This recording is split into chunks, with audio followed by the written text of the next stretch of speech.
네, 경제 교육을 제대로 하지 않고 경제 강국이 된 나라는 없습니다. 그런 경제 교육을 활성화하고 경제 교육의 중요성을 확산시키는 역할을 하는 곳이 있죠.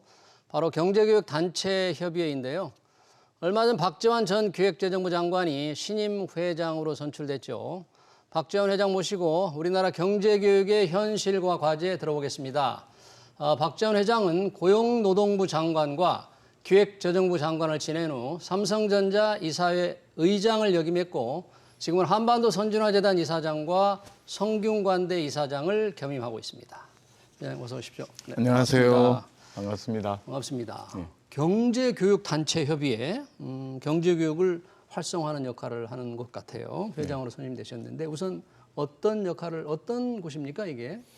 네, 우리 모두에 말씀하신 대로 어떤 그 나라의 경제력이라든지 어떤 가계, 부 얼마나 잘 사느냐 하는 것은 결국 국민 개개인 그 개인의 경제에 관한 인식과 시장 경제의 작동 원리에 대한 이해 이런 것과 직결된다고 볼 수 있겠습니다. 그래서 그런 데 대한 인식이 확고해야만 잘 살 수 있겠는데요. 저희 단체는 그런 국민들에 대한 경제의 인식을 높이기 위해서 이해를 좀 돕기 위해서 노력하는 회원사 45곳으로 구성이 되어 있습니다. 45곳이 기업이라든지 언론이라든지 금융기관, 경제단체, 시민사회단체 등등 해서 모두 45곳입니다. 45곳으로 회원사 구성된 경제교육단체협의회. 지금 이제 경제 인식이 높아야 되고 시장 경제가 어떻게 작동되는지 잘 이해를 해야만 경제가 이제 부국이 된다는 건데 우리 국민들의 그러면 시장 경제 이해도 경제 인식의 이해도 다른 나라와 비교하면 어느 정도 수준으로 판단하고 계세요? 조금씩 나아지고는 있지만 여전히 좀 아쉬운 수준이다. 겨우 낙제점을 면한 수준이다. 이렇게 볼 수 있겠습니다. 여러 조사에서 낙제점 면한 수준밖에 안 돼요, 우리 경제력이?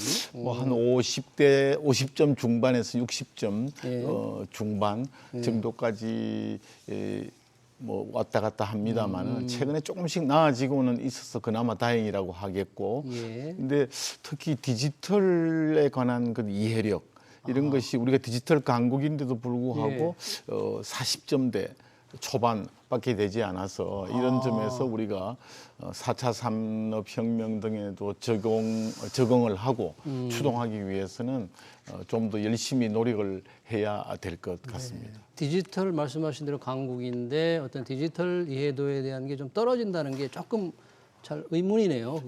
그 여러 가지 다른 그 조사에서도 그건 나타나고 있는데요. 특히 우리 고령층과 탈북민, 다문화 가정, 또 신용 불량자 등 취약계층에 보시면 점수가 너무 낮아서 젊은 층은 디지털 이해도가 높은 데 비해서 그 세대 간 격차 또 지역 간 계층, 소득 계층 간 격차가 너무 크게 나타나고 있어서 이걸 줄이는 것이 또 상당히 그 과제라고 하겠습니다. 경제교육에 대한 지역 간 계층 간의 세대 간의 격차가 너무 크다. 경제교육단체 협의회 할 일이 좀 많겠네요. 그렇습니다. 각 개별 회원사들이 열심히 노력을 하고 있긴 합니다만은 전체적으로 좀 조율을 한다 할까요? 지역 간 격차도 있을 뿐만 아니라 교재나 강사들의 그 높낮이라 할까요? 그런 데서도 조금 편차가 나타나고 있고 또 교육이 얼마나 효과가 있는가 하는 것을 평가를 하고 그걸 피드백을 하는 이런 시스템들이 좀 그 구축이 되지 않고 각계약진이라 할까요? 그렇게 되고 있어서 저희 협의회에서는 여러 회원사들이 열심히 하고 있는 컨텐츠를 공유하고 협업을 하고 또 이걸 좀 효과적으로 하려면 디지털 로 전환을 해서 컨텐츠를 좀 더 흥미롭고 알기 쉽게 전달하도록 함으로써 전체적으로 강사와 그 컨텐츠의 좀 상향 평준화를 이루는 것 그런 쪽에 좀 목표를 두고 있습니다. 근데 근데 경제 교육이라는 게 학교 안에서도 이루어지고 밖에서도 이루어지는데 우선 학교 안에서 이루어지는 경제 교육에 쏟아지는 시간이라든지 말씀하신 컨텐츠라든지 이런 건 어떻게 평가하십니까? 선진국에 비해서 아주 미흡하다고 할 수 있겠습니다. 뭐 잘 아시는 대로 우리 학교 교육은 대학 입시라 할까요? 그런 평가에 대비해서 그 이른바 그 출제 의도에 맞춰서 공부를 하기 때문에 대학 입시와 좀 한 발짝 떨어져 있는 과목들에 대해서는 그다지 그 학생들이 진력을 하지 않고 있죠. 지금 선택 과목으로 돼 있기는 합니다만은 경제라는 과목이 겨우 2% 정도의 수능 응시자가 선택을 하고 있는 실정입니다. 2%만 2%가 경제를 선택한다. 종전에 한 이게 22%까지 갔다가 점점 떨어지고 있는데 뭐 수능 상대 평가에서 이게 불리하다든지 또 내용이 좀 어렵다든지 또 가르치는 선생님들도 좀 부족하다든지 뭐 여러 문제가 얽혀서 점점 응시율이 낮아져서 있고요. 2%까지 떨어지고 있는데 그나마 2025년부터는 이 선택 과목에서 폐지가 되게 됩니다. 선택 과목에서 폐지돼요. 더 공부 안 하겠네요. 예, 그렇죠. 그래서 이제 그럼 선진국에서는 사실 그 미국 등의 예를 보면 대학 진학하기 전에 반드시 배워야 하는 9가지 필수 과목 중에 경제가 포함이 돼 있고 또 뭐 영국이라든지 EU 등에서도 기업가 정신은 반드시 가르치도록 기업가 정신에 대해서 가르치도록 하고 있는데 우리는 그런 정도로 이게 교과가 잘 짜여져 있지 않아서 매우 취약합니다. 지나치게 우리 대입 위주로만 학생들이 공부하고 학과목이 짜여지니까. 그렇기도 하고 또 사실 그 초중고등학교에서 우리나라 기업인으로 거론되는 분이 딱 한 분인데요. 유한양행을 설립하셨던 유일한 박사님. 우리 초등학교, 초중고등학교 갔을 때 그분만 기업인으로 거론돼요?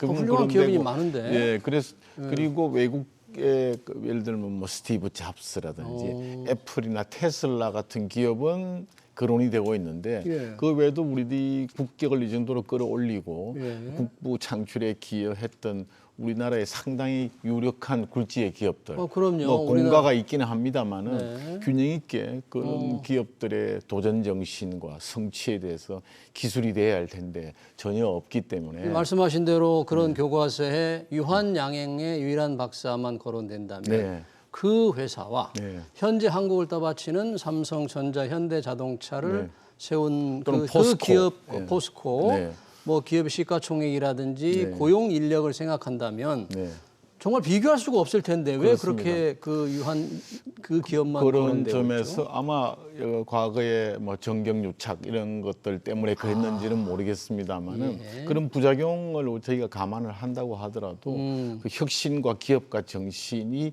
사실 우리 시장 경제를 뜻받치는 기둥이고 그리고 사실 그 우리나라가 짧은 기간에 세계 10위권 경제대국으로 발돋움하게 된 원동력의 하나이기 때문에 그런 점에 대해서는 공정하게 기술해 주는 것이 좋겠다고 생각을 합니다. 그래야만 또 청년들이 내가 기업가가 되겠다 하는 꿈을 키울 수 있겠는데 우리 청년들 그 장래 희망을 보면 1위가 교사입니다.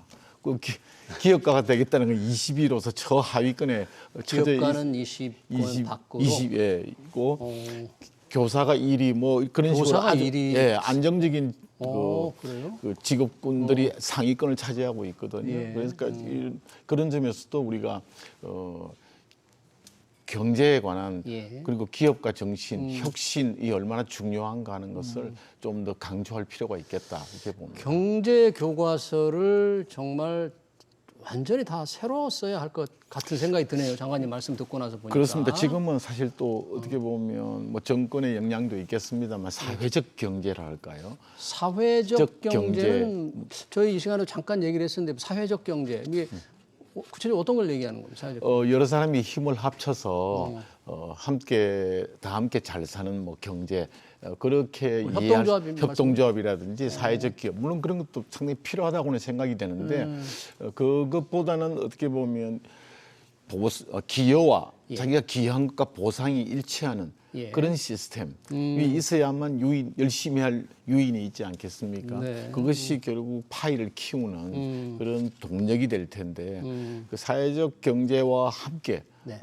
사실은 기여와 보상이 일치하는 그 시스템이 작동이 되도록 하는 걸 강조하는 네. 것이 저는 경제에서 매우 중요하다고 봅니다. 그게 공정하다 그렇게 보는 거죠. 사회적 경제도 필요하지만 예. 이 자본주의 시장 경제를 좀 발전시킬 수 있는 기업의 국부를 키울 수 있는 예. 그런 기업들에 관한 좀 이 학교 내에서의 가르침이 좀 상당히 적은 거네요. 지금. 네, 그렇습니다. 예. 예. 오히려 반기업 정서 이런 걸 가르치는 게 좀 너무 많은 거 아니에요? 반기업 정서를 가르친다기보다는 어쨌든 기업이 초래하는 여러 가지 뭐 물론 뭐 부작용 같은 것이 다 있을 수도 있죠. 예. 뭐 그런 데 대한 지적이 네. 있는 반면에 긍정적인 측면에 대한 기술은 아주 빈약하다 이렇게 볼 수 있겠습니다. 긍정적인 측면에 대한 기술이 너무 적다. 네. 학교 안에서 이루어지는 경제 교육에 대한 장관님의 평가를 들었고요. 학교 교육이 제대로 안 되면 학교 밖에서라도 좀 충분한 이 경제 교육이 이루어져야 되는데 그런 기회가 좀 많이 있습니까? 어떻습니까? 기회가 우리 국민이 최근에 뭐 한 2, 3년 사이에 경제 교육을 받아본 적이 있느냐 네. 하는 분이 한 2, 3% 정도고 대부분의 국민이 경제 교육 필요성을 인식하는데 한 2, 3%만 받으셨고 2, 3%밖에? 예, 그것도 1인당 한 2시간 내외라서 네. 사실 생애 주기별로 경제 교육을 맞춤형으로 해야 된다 하는 그런 차원에서 뭐 매우 아쉽다고 하겠고요. 예. 그래서 우선 이 경제 교육을 확대를 해야 되겠는데 그렇다고 이렇게 과거처럼 오프라인에서 서책형 교과서나 강의 일방적인 주입식 강의를 가지고 경제 교육을 많이 하긴 데는 상당히 그 어려움이 있다고 봅니다. 그래서 예. 제 생각에는 그 디지털 형태의 그런 경제 교재를 네. 개발을 해서 네. 그것을 전 국민들에게 흥미롭게 흥미를 가미해서 확산시키는 그런 플랫폼 역할을 저희 협의회가 해야 되겠다. 예. 저는 그렇게 생각하고 그게 가장 중요한 우리 경제교육협의회 앞으로 몇 년 사이에 해야 될 미션이 아닐까. 이렇게 디지털 봅니다. 시대를 맞아서 디지털 형태의 교재 개발에 좀 더 네.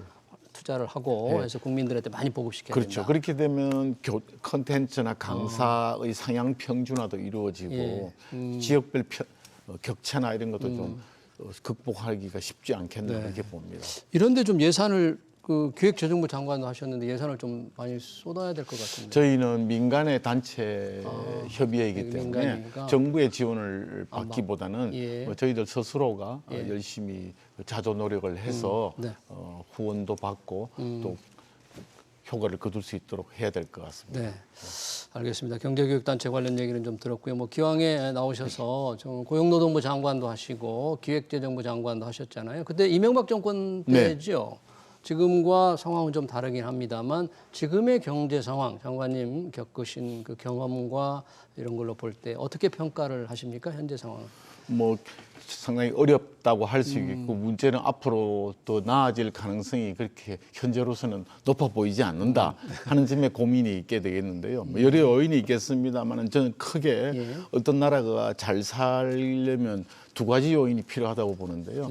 첫째는 국민들이 똑똑해야 됩니다. 국민들이 예, 똑똑합니다. 역량이 그러니까 잘 사는 나라들 중에서 국민이 똑똑하지 않은 나라는 일부 자원 산유국을 빼면은 없어요. 대부분 국민들이 개개인은 몰라도 집합적으로는 똑똑합니다. 집합적으로 집합적으로 똑똑해야 된다. 역량이 탁월하다. 미국 국민들이 모두 똑똑한 건 아니지만 그중에 아주 엘리트, 박물명가, 혁신, 기업인 등등이 있어서 끌고 가는 건데 그 집합적으로 아주 똑똑해야 됩니다. 예. 그런 점에서 보면 우리 국민들이 상당히 똑똑해서 지금까지 이나마 국민소득 3만 달러 넘게 달성을 했는데 네. 그러나 이건 제가 볼 때 비학점 정도에 불과한 그런 표준 인력. 그러니까 남이 한 거는 잘 따라할 수 있고 시키는 일은 열심히 하고 매뉴얼에 있는 건 할 수 있지만 선배들이 한 걸 따라하는 건 문제가 없는데 시키지 않는 일을 찾아서 한다거나 또 새로운 상황에 부닥치면 이건 어떻게 돌파해야 될지 그런 창의력이나 문제 해결 능력은 부족한 거예요. 그런 부분은 비약점이다. 예, 그걸 A학점으로 그러니까 지금 현재 그런 B학점인데, 전체 B학점인데 예, 그걸 알고 산수를 잘하고 이런 것까지는 좋은데 창의력이나 그 문제 해결 능력 같은 걸 갖추지 못했기 때문에 시키지 않는 일을 하지 않기 때문에 네. 로봇하고 비슷하죠. 그래서 A 학점이 되려면 그러려면 교육 개혁 지금 정부에서 강조하는 교육 개혁이라든지 조직 문화도 바꿔야 되고 필요하면 노동 개혁도 해야 됩니다. 두 번째 요인은 아무리 국민이 똑똑해도 정부의 시스템, 사회경제 시스템이 기여와 보상이 일치하는 공정한 시스템이 작동해야지. 그렇지 않으면 일한 만큼 보답을 받는 그래야 기여와 됩니다. 보상. 예를 들면 인도 같은 데는 국민들은 똑똑합니다만 카스트 제도 같은 신분의 굴곡이 있기 때문에 하층민은 아무리 열심히 해도 잘 살기 어렵고 상층부는 열심히 안 해도 잘 산다면 그 모두가 열심히 할 요인이 없어지거든요. 그렇죠. 활력이 떨어지는 거죠. 그래서 시스템이 그건 정부가 만들어야 되는데 지금 우리 그동안의 시스템을 보면 최근 몇 년 사이에 굉장히 기여와 보상이 일치하지 않는 불공정한 쪽으로 많이 우리 사회가 시스템이 훼손이 훼손됐다. 되었습니다. 그건 정부가 과도하게 민간에 개입을 하고 간섭을 함에 따라서 민간의 활력이나 유인 체계가 많이 저하됐다. 저는 그렇게 봅니다. 그래서 정부가 최소한의 균등한 기회와 그리고 기회를 보장하고 그리고 기여와 보상이 부합하는 시스템을 확립하도록 노력하되 나머지는 민간에 전부 다 맡겨서 민간의 창의와 자율과 책임이 활성화될 수 있도록 그동안에 그런 분들이 좀 불공정하게 조금 바뀐 측면이 좀 있었다. 굉장히 많이 훼손되고 많이 그 훼손됐다. 중심에는 그 대중 인기에 영합하려는 정치권의 포퓰리즘이 있었죠. 정치권의 포퓰리즘이 그래서 만들었다. 그런 포퓰리즘이 그 초래하는 여러 가지 그 대정요법에 의한 날림 처방 독소 조항 등을 걷어내고 민간이 정말 공정한 시스템 하에서 열심히 하면 보상을 받을 수 있다. 그렇지 않으면 보상을 받지 못한다 하는 것이 확립이 될 수 있도록 해야 된다. 그런 그래서 제가 시스템을 만들어야 된다. 첫 번째는 국민들의 집합적인 역량, 두 번째는 기여와 보상이 부합하는 정부의 사회경제 시스템 새로운 확립. 시스템 확립. 그 두 가지에서 우리가 노력을 하면 다시 과거처럼은 아니라 해도 연간 3% 정도의 성장률을 복원할 수 있을 것이다. 네. 그렇게 확신하고 있습니다. 네, 잘 들었습니다. 역시 묵직한 우리 사회의 우리 발전 방향에 대한 해답을 제시해 주셨네요. 귀한 시간 고맙습니다. 경제교육단체협의회 회장을 맡고 있는 박재환 전 장관이었습니다. 장관님 고맙습니다. 감사합니다. 네.